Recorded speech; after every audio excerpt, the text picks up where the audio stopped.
Un cours en miracles, 146 chapitre 17.8. Le pardon et la relation sainte. 8. Les conditions de la paix. L'instant saint n'est rien de plus qu'un cas particulier, ou un exemple extrême de ce que chaque situation est censée être. La signification que lui a donnée le but du Saint-Esprit est aussi donnée à chaque situation. Il appelle la même suspension de l'absence de foi, retenue et laissée inutilisée, afin que la foi puisse répondre à l'appel de la vérité.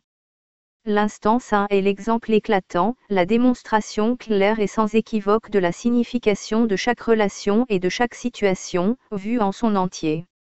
La foi a accepté chaque aspect de la situation et l'absence de foi ne lui a imposé aucune exclusion. C'est une situation de paix parfaite, pour la simple raison que tu l'as laissée être ce qu'elle est. Cette simple courtoisie est tout ce que le Saint-Esprit demande de toi. Laisse la vérité être ce qu'elle est.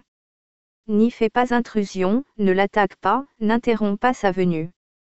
Laisse-la embrasser chaque situation et t'apporter la paix. Pas même la foi ne t'est demandée, car la vérité ne demande rien.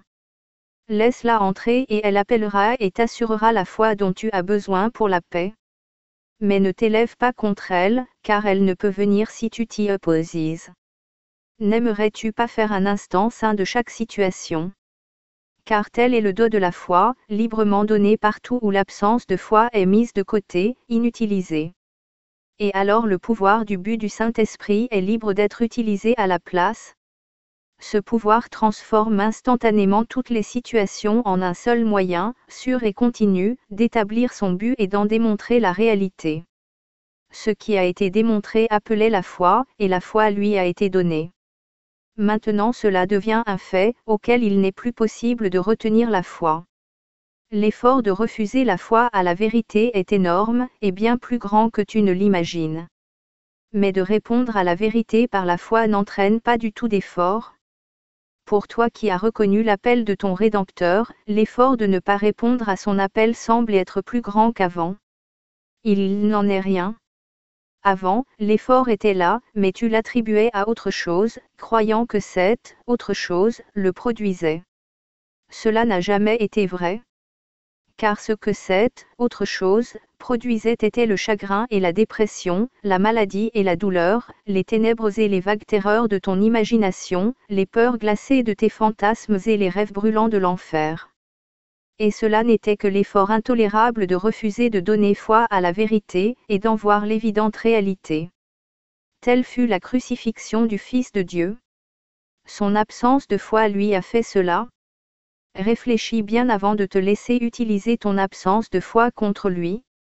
Car il est ressuscité, et tu as accepté pour tienne la cause de son réveil. Tu as assumé ton rôle dans sa rédemption et tu es maintenant pleinement responsable envers lui. Ne le déçois pas maintenant, car il t'a été donné de te rendre compte de ce que ton manque de foi en lui doit signifier pour toi. Son salut est ton seul but. Ne vois que cela en chaque situation et ce sera le moyen de n'apporter que cela.